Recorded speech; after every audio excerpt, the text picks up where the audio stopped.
Já estou lhe ouvindo. Beleza. Eu estou aqui com o poeta Geraldo Amâncio. Vamos tocar a nossa entrevista com muita alegria, com muita disposição. E poeta Geraldo Amâncio, tem alguns ouvintes que estão na nossa companhia. E quero mandar aqui, aproveitar e mandar um abraço para Zé Cardoso, Edmilson Silva, Zé Viola, Gabriel Sabiá, Edivaldo Zuzu e tantos poetas que estão na companhia. E Zé Irã mandou um recado para o poeta do pessoal lá do Arrojado, Pitoca e Joca Tomás. Então, o que é que o senhor tem a dizer a respeito desse Arrojado? Lembra de alguma coisa?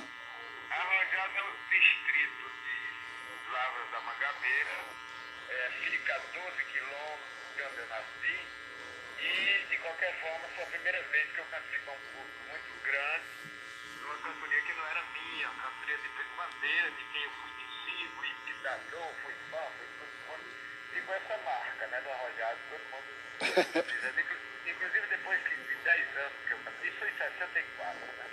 Aí depois de 10 anos me prestaram homenagem, me deram diploma com 10 anos de cantoria. Então é realmente um distrito que marca muito a minha história. Quero mandar um abraço para o nosso amigo Pitoca e também para o pai dele, que é Joca, que é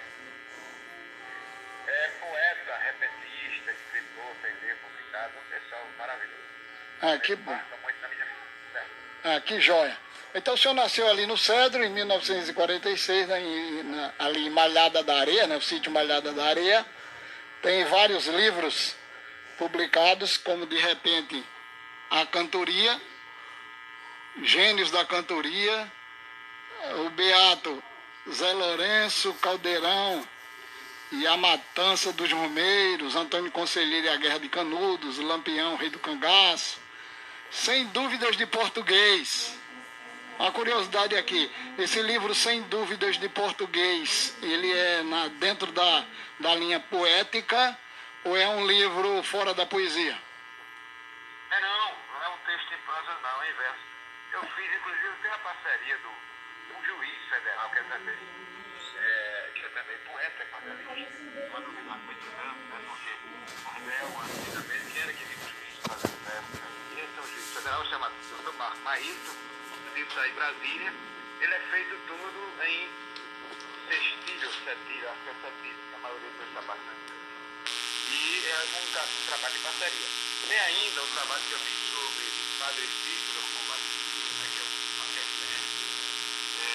Temos também as termologênias da cantoria, e assim por diante, que são duas antologias, né? De repente, cantoria e gênios da cantoria.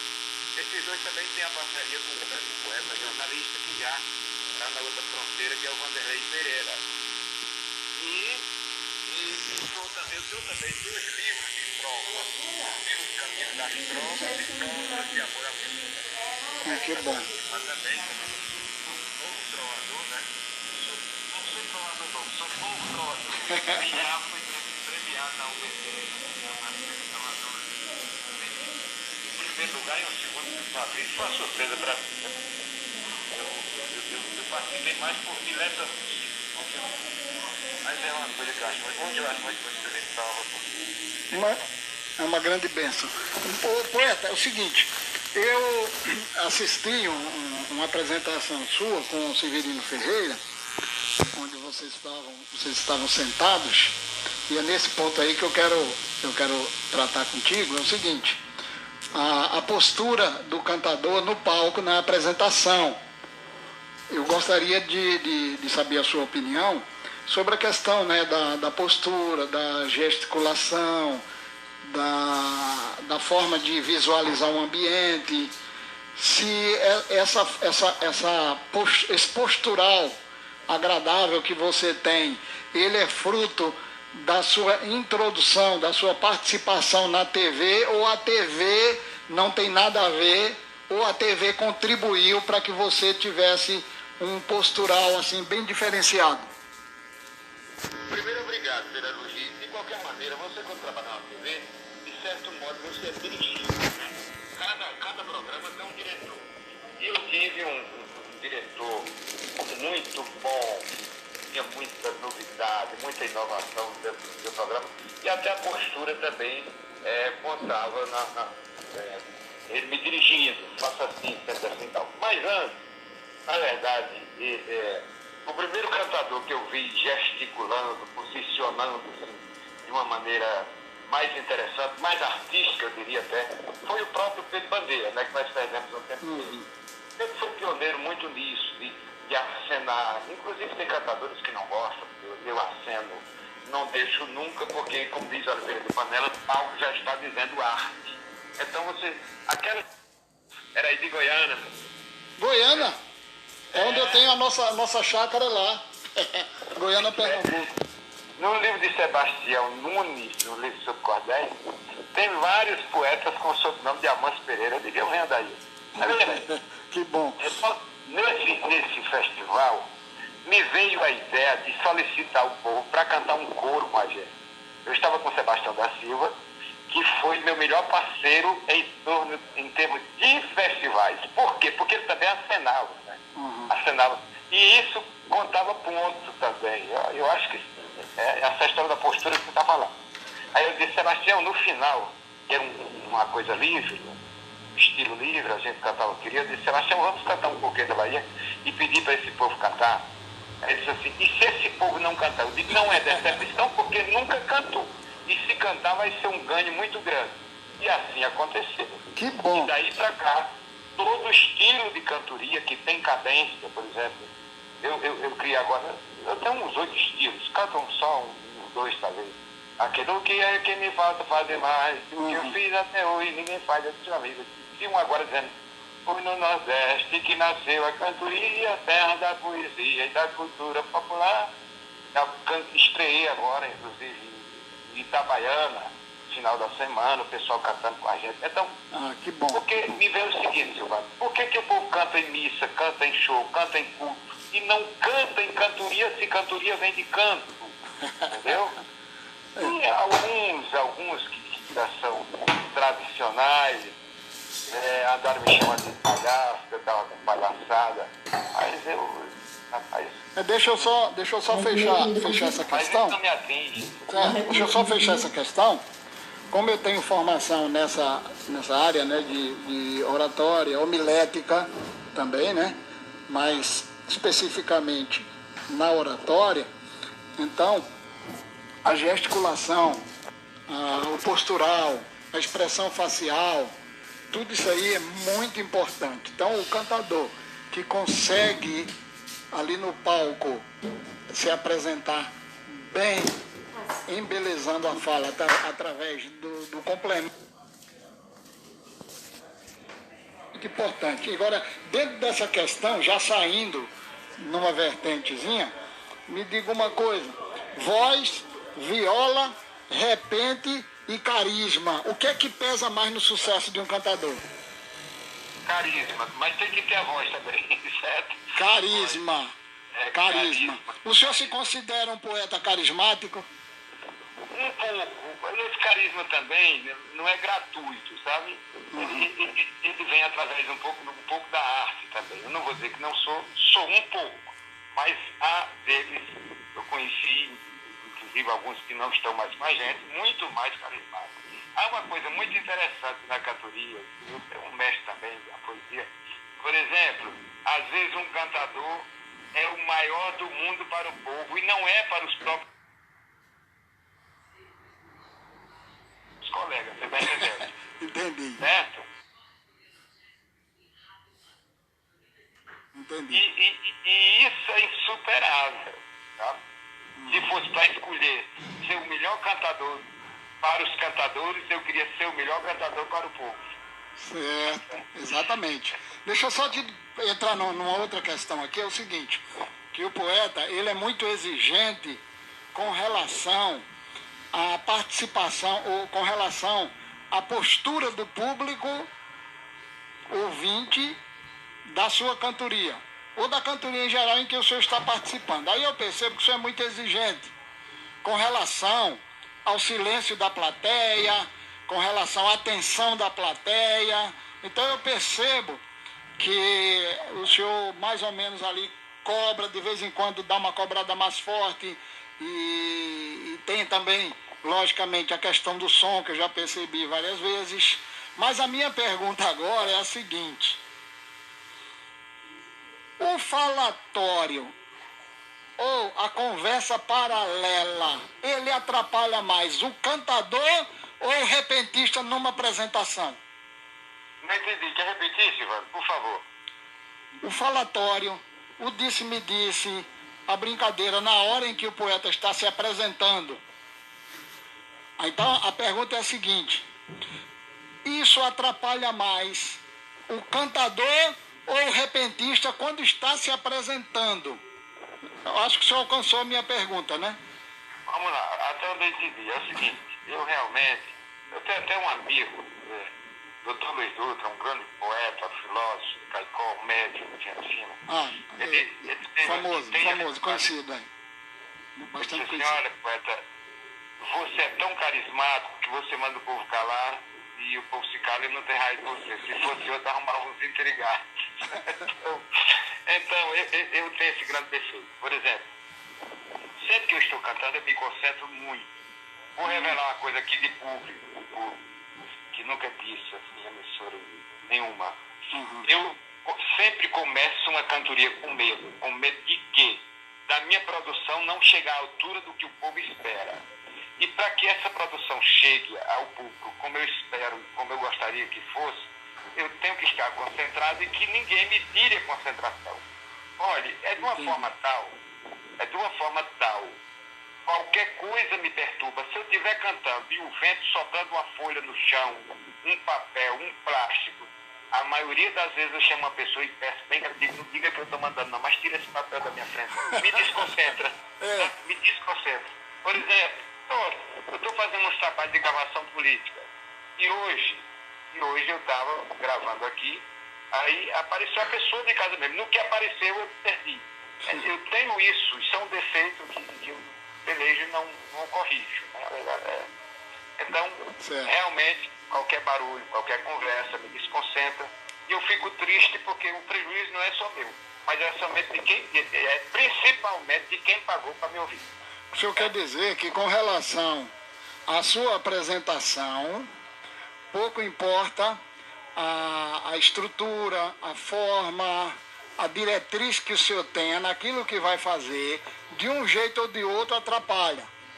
Agora, eu quero perguntar assim, em linhas gerais, o senhor acha que ele atrapalha mais o cantador ou atrapalha mais o repentista?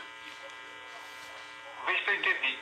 Quem me atrapalha mais é meu parceiro ou quem atrapalha mais a Geraldo Amâncio, cantador, e o repentista?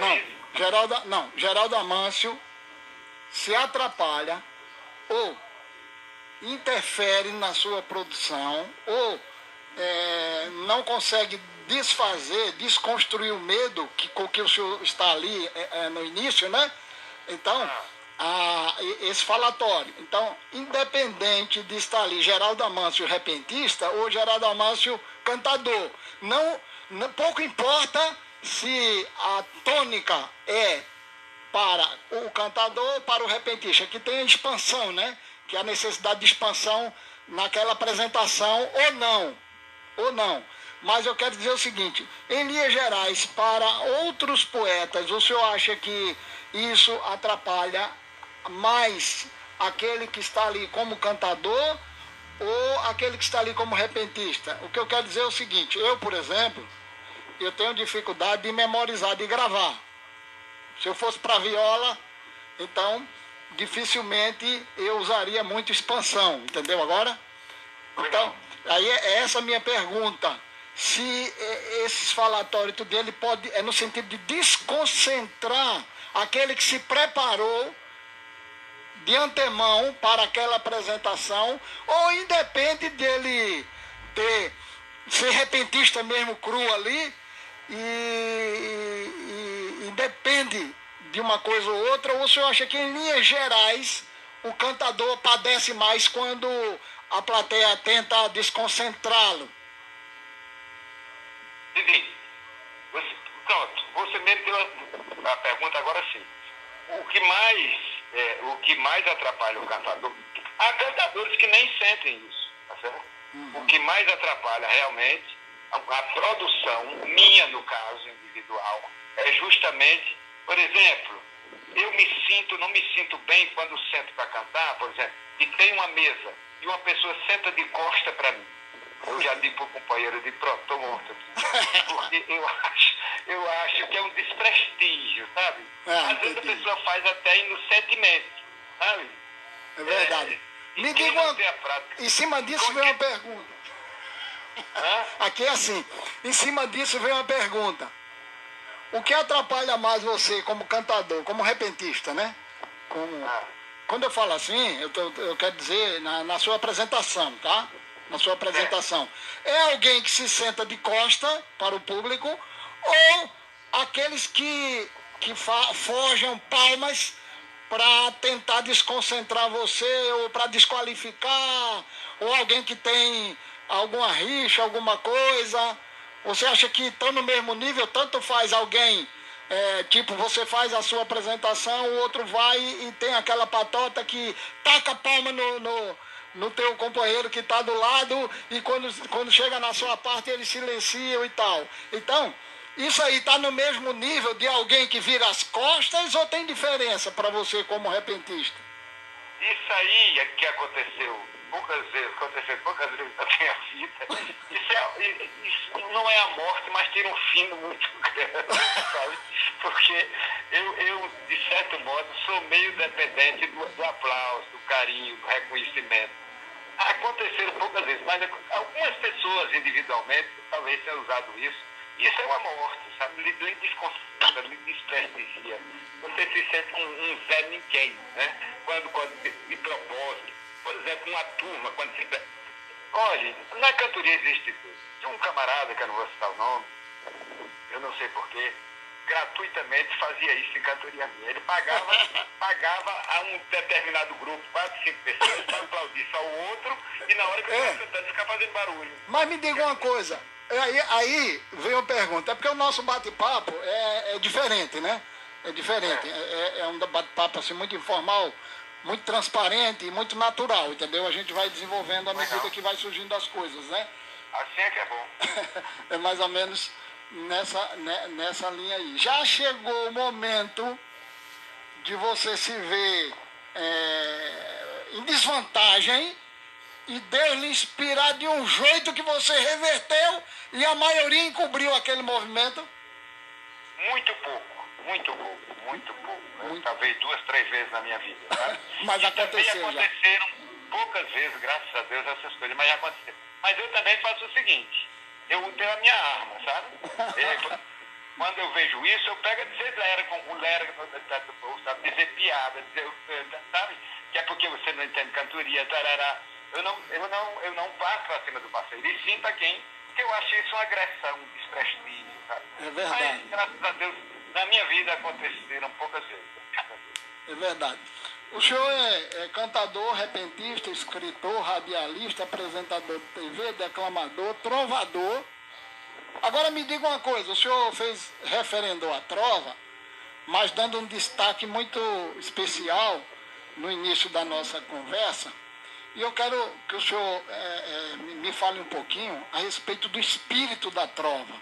E nem todo cantador vai ter êxito como trovador, né? A trova ela tem um mistério, um quê, é uma palavra que eu gostaria de ouvir da sua boca com relação à trova. Qual é o segredo da trova? Poeta, é o seguinte, eu entrei nesse mundo aí por admiração, que eu acho lindo. Mas tem uma trova, um trovador português chamado Antônio Aleixo, que eu estive agora em Portugal, e a Portugal eu já fui 9 vezes. E tem uma trova dele que eu acho fantástica, e a partir daí eu disse, será que eu sei fazer trova? Ele diz assim, sei que pareço um ladrão, mas há muitos que conheço, sem parecer o que são aquilo que eu pareço. Eu acho isso um primor. Então, eu digo, meu Deus, como é que em 4 versos você tem condições de aplicar tanta poesia, né?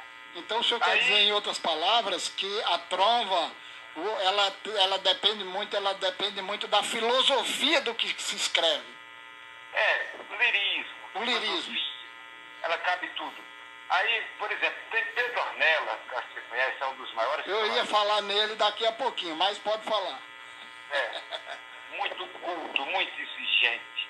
Eu tive a sorte agora de Ele está ali ouvindo, eu acho, viu? Tomara. Numa seleção que ele fez, uma votação, pelo menos na primeira fornada, entrou uma trova minha, e as 20 melhores trovas, não sei o que, de todos os tempos. Mas elas não ficam sendo todos os tempos. Aí vão mudando outro.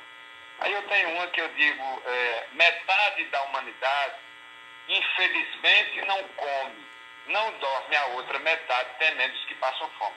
Então, a partir daí, o Zé Lucas de Barros, foi um grande trovador, fez nesse meu livro, Pelos Caminhos das Trovas, fez um texto, um comentário muito elogioso. Eu fiquei muito feliz. Estou permanecendo nesse meio. Então, isso é bacana. É hoje um dos trabalhos prazerosos que eu acho, é construir trovas e tal. Muito bem. Vou referendar aqui o Pedro Ornelas. Eu tomei conhecimento dele através de um embate no Facebook uma vez, não sei se você se lembra, foi uma questão da elisão dentro da palavra, entendeu?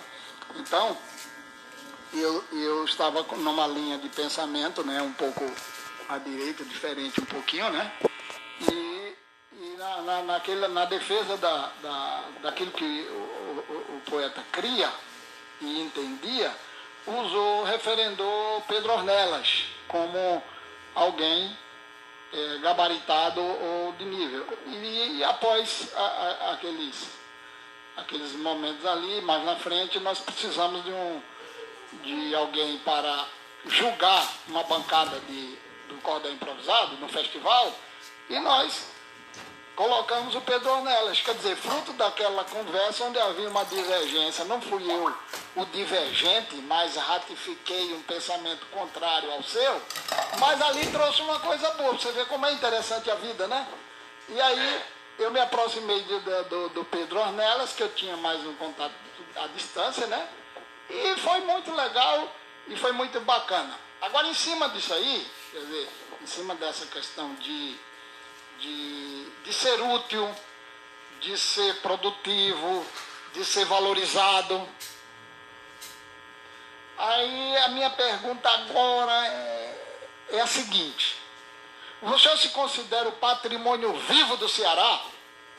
Eita, agora foi ou a caminho, ou sonha de ser reconhecido como patrimônio vivo do Ceará? Porque eu vejo o seguinte: quando se fala da cultura popular no Ceará, e a gente sempre se ouve com um destaque acentuado a sua pessoa, os seus trabalhos, aquilo que você faz.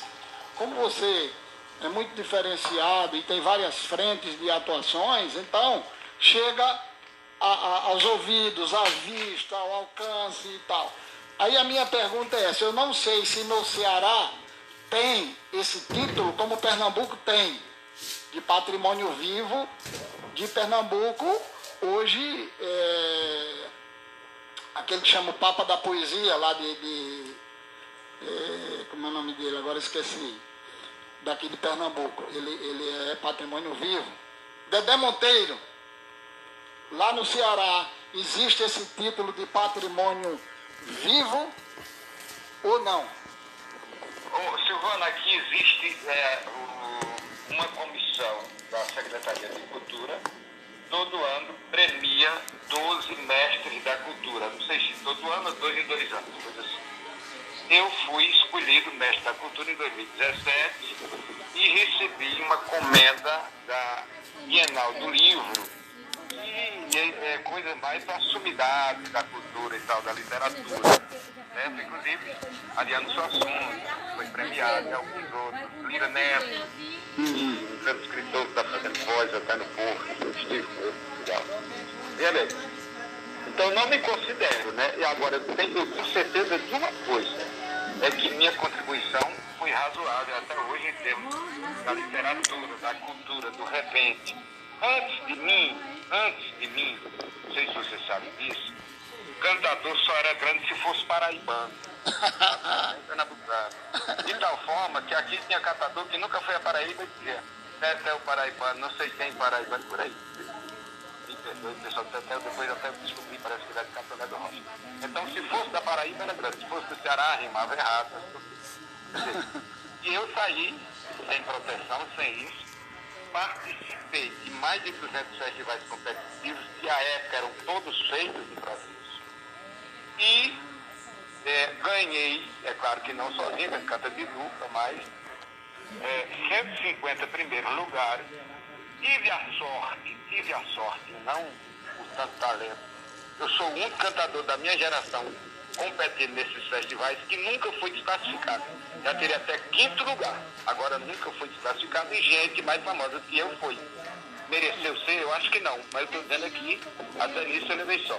Mas eu seja o único cantador que participo de mesas redondas lá na Europa, com tudo quanto é poliglota, eu sendo apenas um monoglota. Eu tinha muito medo de participar, mas eu vou falar de quê? De cantoria, que é uma coisa que eu domino razoavelmente bem, porque estudo muito isso, ministro palestras, já fiz até na Universidade de Coimbra. Mas eu talvez seja o cantador que tenha mais livros publicados, talvez seja o cantador, o único que tem 2 antologias publicadas sobre cantoria, o único que tinha uma antologia era da Ciro Batista, tá entendendo? O único cantador que botou a cantoria na televisão durante 19 anos, o único cantador que representou o Brasil em vários eventos lá fora, sozinho, cantando nas margens do Pacífico, na região da Catalunha. O único cantador, talvez, que esteve no Oriente Médio pesquisando cantoria, em Israel, na Palestina. Então, se quiserem me dar qualquer título, acho que é imerecido. Tá entendendo? É verdade, é verdade. Agora, me diga uma coisa. A nossa vida é como a neblina, né? De repente a gente vai embora e isso, todos nós, eu, você, o Arthur de Monteiro, que eu quero mandar um abraço, ele está lá em Brasília, aguardando aí para daqui a pouco ele entrar no ar. E me diga uma coisa, dos cantadores que já partiram, tem algum que o poeta disse, mas rapaz, eu vacilei, eu devia ter cantado com fulano e não cantei? O senhor destaca alguém que o senhor tem esse trauma assim, de querer cantar e diz, mas rapaz, eu parei no tempo e o sujeito foi embora e sente esse peso? Não, tem os antigos, né? Inclusive o avô de Pedro Bandeira, que chama-se Manuel Galdino Bandeira, que foi o primeiro cantador que eu vi na minha vida, eu tinha de 5 para 6 anos. Eu falo dos contemporâneos seus, né? Dos que... Não, dos meus contemporâneos eu acho que nenhum, né? Porque eu cantei com quase todos. Desculpa que eu tenho um pouco de alergia e estou espirrando um pouquinho. Então eu não lembro não muito, Silvano, para ser honesto, certo? Eu não lembro assim, eu devia ter cantado com fulano. Não, eu acho que com todos que a mídia apontou, que a crítica apontou. Nesse aspecto o senhor se sente realizado, não é isso? Com certeza. Agora me diga uma coisa, o que o senhor acha mais pesado? É um pé de parede ou um festival? Hoje eu não participo mais de festival, a não ser como atração especial, né? Até porque mudou muito, Silvano. Hoje a coisa, nem todo festival é feito de improviso, né? Eu, para lhe ser franco, desses 200 e muitos festivais que eu participei dos 5 ou 6 com material já feito. Por quê? Porque o promovente fazia assim. E até por necessidade. Então, mesmo um festival competitivo, ele é muito pesado. Primeiro você vai com medo da comissão, você vai com medo de esquecer o mote, que é um desastre, né? Verdade. Por mais que você cante, se você chama o mote, é uma perda total. Então, realmente, o festival faz mais medo do que a cantoria. Mas, é outra coisa, de cantoria eu não tenho medo de cantador nenhum, eu tenho medo do público. Não é que eu canto mais que todo mundo, eu tenho medo justamente disso que você disse, de uma reação contrária à minha produção. Seria por aí. Entendi. Então, dentro dessa sua percepção, né? Aí vem outra pergunta pertinente, é o seguinte, existe algum gênero que o poeta não gostaria de cantar e teve que cantar em determinada ocasião, não gosta, porque nós temos talvez uns 60 gêneros, mais ou menos. Existe algum que o poeta diz, rapaz, isso não me encaixa? E qual é o gênero que você mais gosta? O povo, eu já ouvi os comentários colocando você como o rei do galope, né? Do galope à beira-mar. Eu não sei de onde partiu esse título, ou se foi apenas alguém que referendou, ou se tornou-se já uma marca, eu não sei. Mas dos gêneros do que o poeta não gosta, e qual é o que você mais se identifica e sente prazer em cantar? Vamos lá. Tem dois que eu não gosto. Primeiro porque entra o duplo sentido, como chama pornografia. É aquele, quando eu ia, ela voltava. E eu já cantei... Rojão Pernambucano. Aquilo eu já cantei, não canto mais. Quando a pessoa pede, eu digo, eu vou cantar, se o senhor quiser, mas não é com aqueles palavrão, com aquele... E o outro é aquele, eu sou melhor do que tu, que é terrível, não gosto, não... Difícil, eu sou melhor do que tu, nem canto. Porque o outro vem logo me cobrir de palavrão, não gosto. Tá? Entendi. Então... O que mais o poeta gosta de cantar?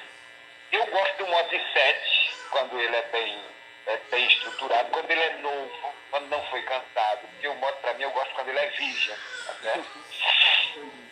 E o beira-mar, quando estou feliz, porque nem toda vida eu produzo muito. Mas a maioria pensa que o que eu mais gosto de cantar é galope à beira-mar. Não, é muito difícil, inclusive é um dos mais difíceis. Agora, o mais difícil mesmo que eu acho é o bote de martelo, quando a gente não produz, como deveria, eu acho uma dificuldade. Inclusive, você gosta muito de escrever martelo, até hoje eu vi um seus aqui, muito bom.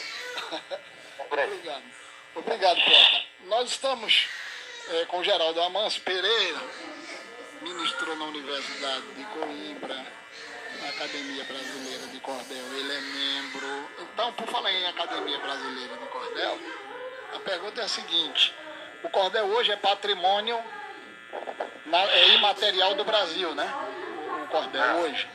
O senhor acha que o título está em boas mãos, deveria ir para o repentismo, para o repente, ou o senhor acha que está em boas mãos o título sendo dado ao cordel? Primeiro, Silvana, você disse que eu sou da Academia Brasileira de Cordel. Eu não sou, eu tive o convite, mas não fui, tá? Por outro motivo. Eu sou realmente uma academia, que eu prezo muito, que é a Academia Cearense de Jornalismo e Literatura, sabe? É uma coisa muito interessante. Inclusive, eu ocupo a cadeira do Patativa do Massaré, e nos últimos 20 anos, a pessoa que mais viajou com Patativa fui eu. Mas só para te ajudar aqui. Mas eu volto aí. Não, só para te ajudar e ajudar aqui o nosso ouvinte, que está nos ouvindo, né, que nos prestigia, que você é um poeta tão seleto, mas tão seleto que às vezes os pesquisadores, aqueles que fazem matéria sobre a sua pessoa, colocam você até no lugar indevido, no lugar em que você não está sentado, né? Que foi na Academia Brasileira do Cordel. Então, eu peço desculpa aos nossos ouvintes, né? A você, porque eu nem gosto assim de citar coisas de terceiros, né? Por isso que a gente puxa, a nossa conversa é toda aqui, mas como eu achei que você realmente fazia parte, tranquilo, isso não tira nenhum mérito da nossa entrevista. Eu quero mandar um abraço ainda aqui para Vivaldo Araújo, Troia de Souza, os poetas do grupo. Você entrou e eu no mesmo dia, não foi lá no homenagem aos violeiros? Como é o nome da menina que administra lá, Rosicleide? Rosicleide, rapaz, um abraço. Emboladas e Aboios, Cordel Improvisado, Cultura Nordestina, tem o Clube do Repentista, Poetas e Poesias. Mandar um abraço para a Palmeirinha da Bahia, rapaz, está enfermo, né? A Bulibuli lá em Salvador também. Bernardino Bezerra. Ela já sabia dessa entrevista sua, né? Ela entrou em contato comigo já falando disso. Foi? Lá em São José do Belmonte, né? Pernambuco. Não, ela tá, acho que é lá na Bahia mesmo. Não, menino. Ela é aí de São José do... esse mensageiro do repente, não, da cantoria? Bom, você tá melhor informado. Mas não é do Palmeirinha da Bahia? Não, é Rosicleide. Ah, sim, Rosicleide, tá certo. Que bom, que bom. Então, meu poeta, nós estamos, é uma pena, né? Nós estamos já no horário de concluir a nossa entrevista. Houve algumas dificuldades. E eu sei que a gente passa por isso, né? Você sabe que a nossa vida é um aprendizado, o nosso aprendizado ele é permanente, ele é constante, né? Você é um poeta que merece toda a honraria aqui da Rádio Cantoria. Nós já entrevistamos aqui Zé Cardoso, entrevistamos Zé Viola, quero mandar um abraço para eles, Edivaldo Zuzu, Pereirão do Nordeste, que está enfermo, né? Está em Fortaleza, Pereirão do Nordeste, e agora com Geraldo Amâncio Pereira. O microfone da Rádio Cantoria é seu agora, para que você possa passar uma mensagem que fique para a posteridade.